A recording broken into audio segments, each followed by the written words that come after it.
E no Giro Ambiental de hoje a gente vai falar sobre um projeto do CNPEM que apontou uma matéria-prima a partir da cana-de-açúcar para se tornar um combustível de avião com a redução de 50% na emissão de gás carbônico. E para falar sobre esse projeto a gente convidou a pesquisadora responsável pelo projeto, Tássia Lopes Junqueira, que já está aqui com a gente. Muito obrigada pela sua presença, Tássia. Bom dia, eu que agradeço o convite.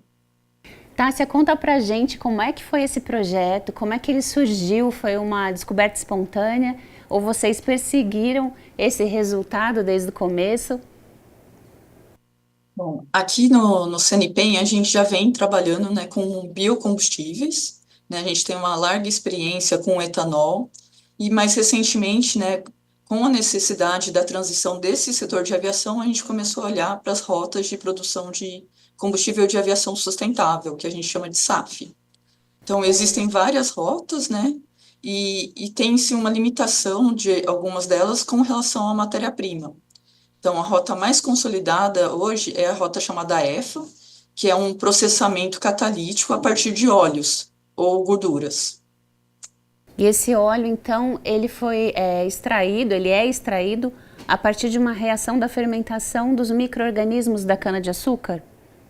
Isso. Então, existem micro-organismos, né, que a gente chama de leveduras oleaginosas. Então, os açúcares da cana, né, que são extraídos da cana-de-açúcar, assim como são extraídos também para a produção de etanol, a gente usa esse caldo de açúcar para uma fermentação usando essas leveduras oleaginosas. E aí a levedura ela tem a capacidade de acumular lipídios dentro dela, que seriam esse óleo, e aí, com o processo, a gente consegue extrair esse óleo das células para então fazer o mesmo processo catalítico, né, que seria feito a partir de outros óleos, para a obtenção do combustível de aviação.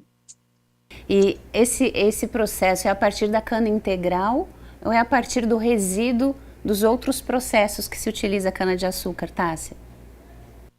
Nesse primeiro momento, a gente considerou o açúcar da cana-de-açúcar. No entanto, tem a possibilidade, né, de futuramente desenvolver o processo a partir dos resíduos da cana-de-açúcar, como o bagaço e a palha. O que acontece é que, geralmente, para obter os açúcares, né, que a gente chama de avançados, a gente precisa de uma série de processos. Então, hoje, existem ainda poucas unidades que fazem isso no Brasil. No mundo, na verdade, todas as iniciativas pararam. Então, a ideia é que esse licor que a gente obtém a partir dos resíduos, ele acaba sendo mais tóxico. Então, tem mais etapas, né, para a gente desenvolver o micro-organismo para tolerar esses inibidores. Ele acaba tendo menos impureza, né? São várias perguntas, mas vamos lá, né? Eu quero saber se a gente tem capacidade de produzir em larga escala, já que a gente consegue, com a cana integral, um produto melhor, né? Mais utilizável. A gente tem condições de produzir em larga escala, pensando já no futuro? Sim, a gente fez uma estimativa, né, com base no rendimento por hectare, né, por área, e a gente observou que só com as áreas de pastagem degradadas a gente já conseguiria suprir a demanda por combustível de aviação brasileira. Nossa, isso é Então, muito, muito, temos aí isso é muita coisa, né? isso. E E a gente tem mais áreas ainda, né? A gente pode expandir ainda de forma sustentável. o Brasil é signatário do Acordo de Paris, ele tem esse compromisso, né, da redução das emissões e a gente tem que olhar para isso, não tem jeito, né? Isso, e a transição energética tem sido o principal foco para essa redução de emissões. Sim, e vocês têm até esse instituto focado nisso, né? E eu achei interessante porque vocês tiveram bons resultados em relação à palma e à soja, que também é um foco de pesquisa, né?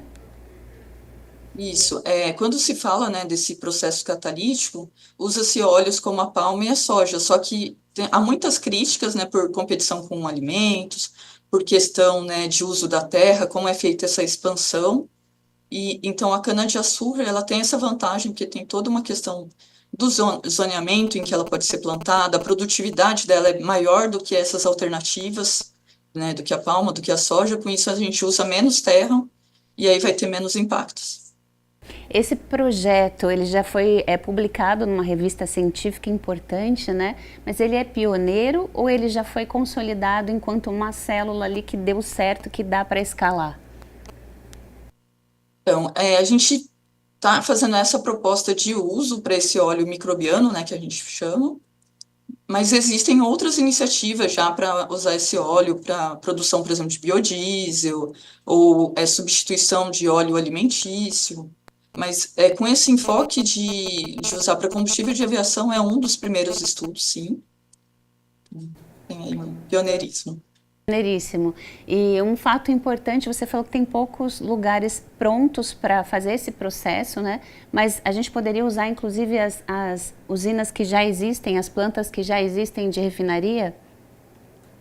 Isso, então, para obter o óleo, a gente precisaria, né, ter novas instalações, mas da conversão do óleo para combustível de aviação, a gente poderia combinar com processos em refinaria, já que o processo é bastante semelhante. Certo. E se você fosse apontar as vantagens da cana-de-açúcar desse processo em relação às demais, você apontaria, assim, facilmente quais seriam? Então, acho que a principal é a produtividade da cana, ela é mais de 20 vezes maior do que a da soja, então com isso ela já sai na frente. Toda uma experiência em larga escala de processamento dessa cana-de-açúcar no Brasil, que a gente já tem para etanol e pode aproveitar aí para esse óleo microbiano, o aproveitamento futuro dos resíduos da cana-de-açúcar, então tem aí várias vantagens. E como é que o mercado está recebendo essas opções? Você falou sobre a competição por alimento no caso da soja e da palma. No caso da cana, não teria esse problema? A gente pode considerar algumas áreas, né, que hoje não são usadas para alimentos, e por ter essa vantagem da produtividade 20 vezes maior, vai precisar de bem menos terra. Então, com isso, diminui, né, esses impactos de mudança de uso de terra. E uma vez escalado, você pode também expandir essa cultura para os outros estados? A gente sabe que nem todos os estados hoje têm essa produção da cana, né? Tinha até uma discussão sobre a Amazônia é legal permitir que se plantasse cana. Tem toda uma discussão sobre isso, da expansão das áreas, né? Você acredita que teria como expandir, então, para todo o país, principalmente em áreas degradadas? Isso, a gente tem feito trabalhos, né, fazendo estudos georreferenciados, ou seja, espacializados, em que a gente considera dados como clima, solo, para ver a aptidão da cana em diversas áreas, e lógico, poupando essas áreas, né, de preservação ambiental e tudo mais. Mesmo, né, considerando tudo isso, de não avançar em áreas que têm culturas alimentícias, não avançar em áreas de preservação ambiental, tudo isso a gente ainda tem muita terra para a produção de biocombustíveis. Legal. E isso não impactaria, por exemplo, na questão de áreas de monocultura? Vocês têm esse olhar também para fazer esse equilíbrio entre a plantação da cana e o entorno? Isso. Inclusive, né, por ser um aproveitamento de açúcar, a gente poderia também usar o açúcar do milho, né, que a gente tem o amido do milho, que pode ser convertido em açúcar. Inclusive, né, tem tido uma expansão recente bem grande, né, da produção de etanol de milho. Então, a gente poderia, sim, ter outras matérias-primas para produzir esse combustível. E no caso do milho, a gente tem a alternativa de plantá-lo em rotação com a soja, né? A gente já tem uma área muito grande de plantio de soja no Brasil e que tem, então, um potencial de usar essa rotação com milho, aumentando também a produção de biocombustível sem expansão de terra. Uma tecnologia semelhante a essa que vocês descobriram com a cana-de-açúcar. Isso. Tendo os açúcares, a gente consegue usar, né, os micro-organismos e produzir esse óleo microbiano.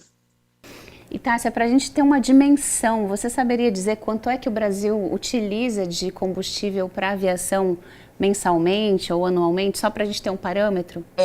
Por ano é da ordem de, acho que é 6 bilhões de litros. A emissão seria, assim, absurdamente reduzida se a gente conseguir, então, escalar esse novo produto. Isso. A princípio, né, por regulamentações da área, né, do setor de aviação, a gente poderia substituir 50% do combustível fóssil, e essa substituição, né, cada unidade de energia de substituição, a gente consegue mitigar 50% das emissões. Maravilhoso, Tássia. Já agradeço demais a sua participação aqui com a gente e queria que você deixasse um contato para que a gente pudesse acompanhar as pesquisas. A gente tem o site do CNPEM, então é www.cnpen.br.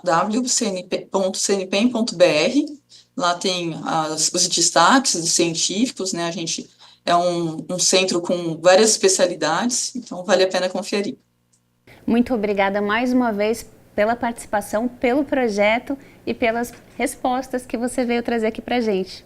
Muito obrigada, agradeço novamente. Muito obrigada, Tássia. E para você que nos assiste, continue com a gente, porque agora é hora daquele giro ambiental pelas curiosidades do Brasil e do mundo. A Groenlândia é o principal motor do aumento do nível do mar e o ritmo de derretimento de sua camada de gelo é alarmante. Até 2100, podemos ver centímetros a mais nos oceanos, mas o cenário pode ser ainda mais drástico.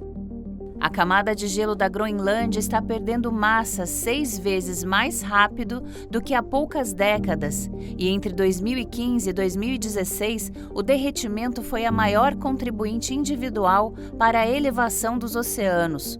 Se as emissões de gases de efeito estufa não forem controladas, o futuro da Groenlândia é incerto. Em 1000 anos, o gelo pode desaparecer completamente.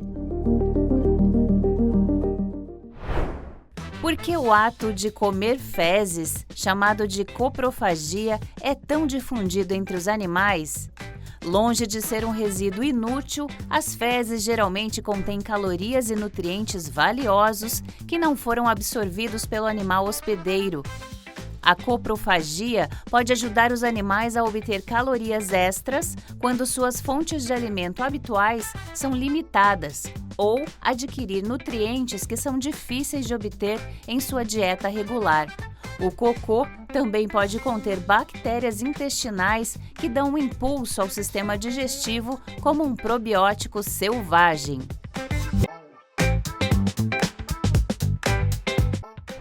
Existem lugares na Terra nos quais o Sol pode brilhar por 24 horas, sem cessar. Esse fenômeno ganha o nome de Sol da Meia-Noite e se dá tanto no hemisfério norte como no sul, em lugares específicos, como explica um artigo dedicado ao tema na Enciclopédia Britânica, uma das plataformas de conhecimento e educação do Reino Unido.